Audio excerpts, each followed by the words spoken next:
Welcome to Coffee and Cremation with Tracy Allen. Grab your cup of coffee or favorite beverage and join me as we discuss what you need to know about pre-planning your final arrangements. Good morning. Hey, have you ever wondered, why do you need death certificates? Who is going to provide the death certificates? What happens if I die overseas? All of that stuff.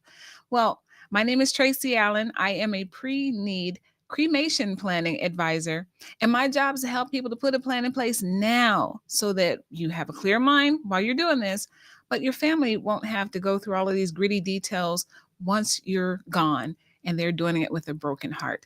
So, welcome to another episode of Coffee and Cremation. Today, I am solo, as you can see. So, I am happy to share this information with you. Sometimes I'm going to have a guest, and sometimes it's going to be just me, and it's all good. So, today should be relatively quick when it's just myself.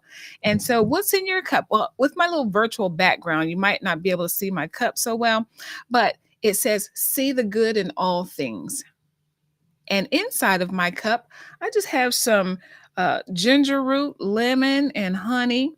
And yeah, this is my first beverage of the day. So I hope that you are having a fabulous morning so far. And I hope that you will receive the message in this message, today's video, because this is so important. So, what had happened was my friend and coworker, we were talking about death certificates. And I said, recently I had two people ask me back to back, how come we're not asking for their social security information? Well, there are a lot of people that do not like to give out their social security information. And so HIPAA laws changed a lot of the ways that we used to do business in the past. Now we don't ask you for your social security information. So this had a couple of people concerned. Like, well, then how are you going to be able to help with, social security and all of that stuff? Well, here's the thing, there is a form. So like when we, get our plans and stuff, there's a booklet and it has a form inside and you are supposed to fill that form out right away. And so I was telling my friend, I said, oh, I don't even think I filled mine out when I got my plan. But I did. I was so proud of myself when I went through the book and I said, I did do this. However, there was one spot that was left blank, and that was my dad's birthplace. Because I wasn't sure if he was born in Florida somewhere or we got folks all down the South, but I knew that he grew up in Pittsburgh. So I was like, hey, Dad. So I went ahead and I got this information and a few other things that, we needed to talk about.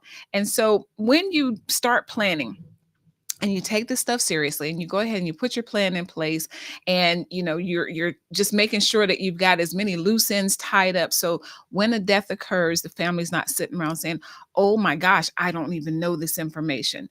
So this will speed up that process and take the stress off of someone, because in that time of mourning, a lot of times people can't even think of like the most simple things, let alone trying to find somebody's social, your mom, your dad, your husband, if you don't know that information. So I wanted to go over some stuff about, why you need a death certificate. I'm not an attorney. This is not legal advice. This is just, simple practice stuff. Okay. I just want to clarify that. But you are always welcome to talk to an attorney so that you can get more details. I'm just giving you some brief stuff here. So just talking about what a death certificate is. It's the record of the legal record of when you pass and how you pass and all of that information. And it serves as a representation of letting others know that you have passed. And so if somebody needs to have access to certain information, to let companies, organizations know that you have passed, banking information, all of that, they need death certificates. So in order to make it easy on your family, at least if you don't have a plan, at least make time to get this information jotted down for your family. And so when a death occurs, who can get a death certificate?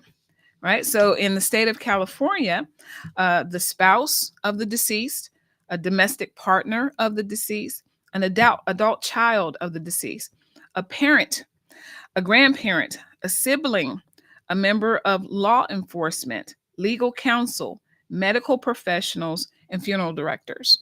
So those are folks that can obtain a death certificate. So your best friend can't just go and get a copy of your death certificate. It's private information. So, and then who provides the death certificates? Well, the original death certificate is prepared by the county medical examiner, the coroner, or certified physician.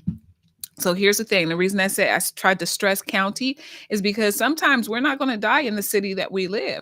So if you're traveling abroad, if you're traveling across the country, whatever the case may be, your death certificate is going to take place in the place that you died, right? So even though I'm from Pittsburgh, I don't live in Pittsburgh anymore. I live here in San Diego. Doggone it, if I died in Jamaica, then now my death certificate is going to be registered in Jamaica. And the family can always obtain as many copies as they need. And everybody's different. That's another big question that people ask us. How many death certificates do I need? Everybody's different. So I met a lady one time. She said that her husband had a lot of stocks and banks and all of these different things. She needed 40 death certificates when he had died. So the average person is probably somewhere between, I'd say, 3 and 10. But again, it totally depends on the lifestyle of the person that has passed away. And then when it comes to the price, it depends on the state, the county that you pass away in. So that is a fee that is paid to that county. Okay.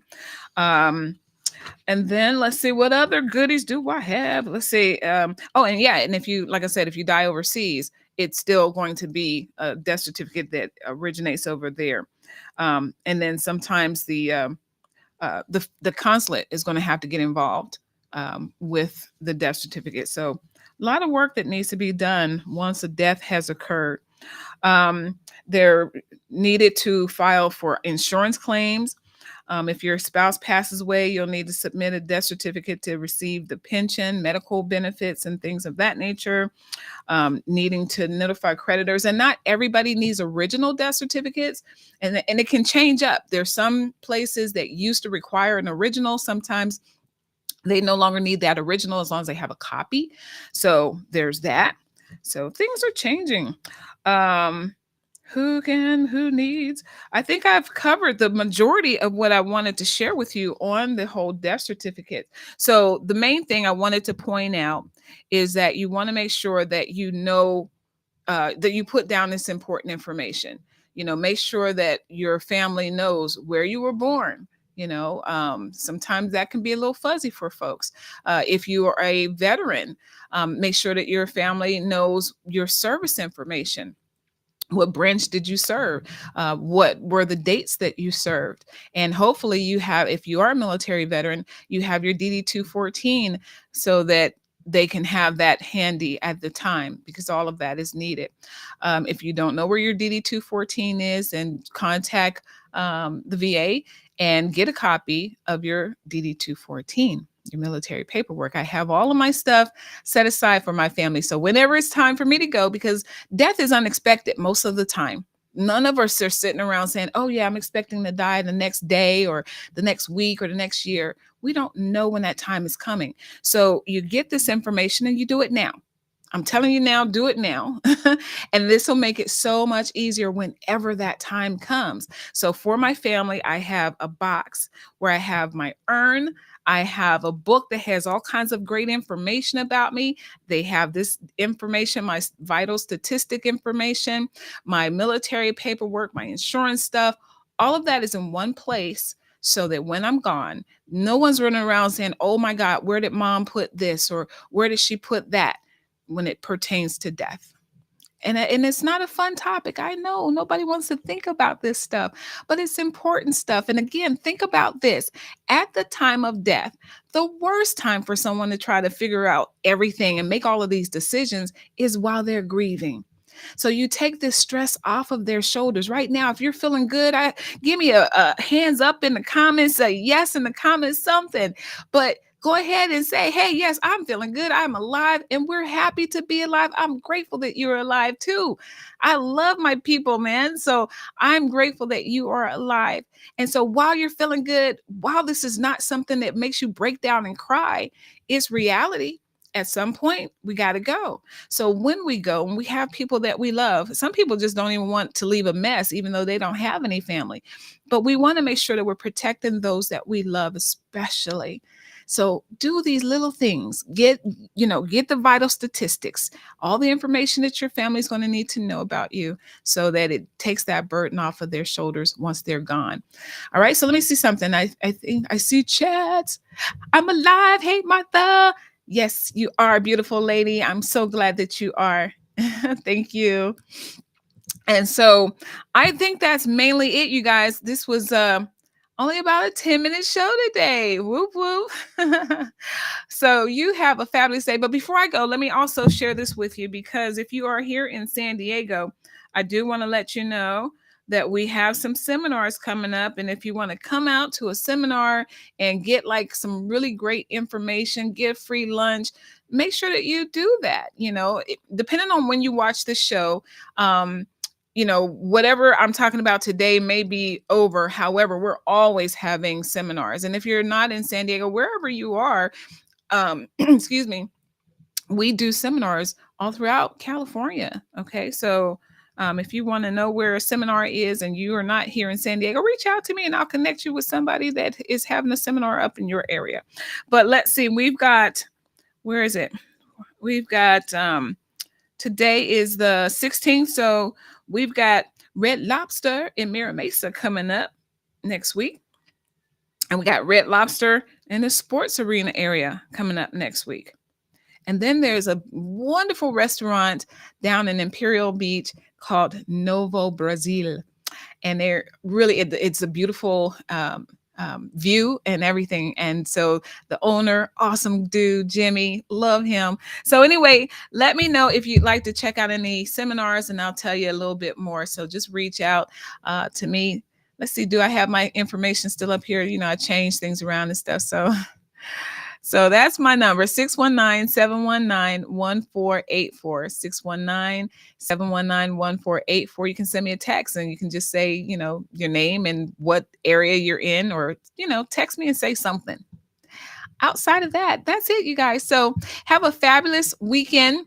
And next week, I am going to have a guest and he's awesome. I'm looking forward to sharing him with you guys. So enjoy your weekend. Have a great day and much love. Thank you. Bye, you guys.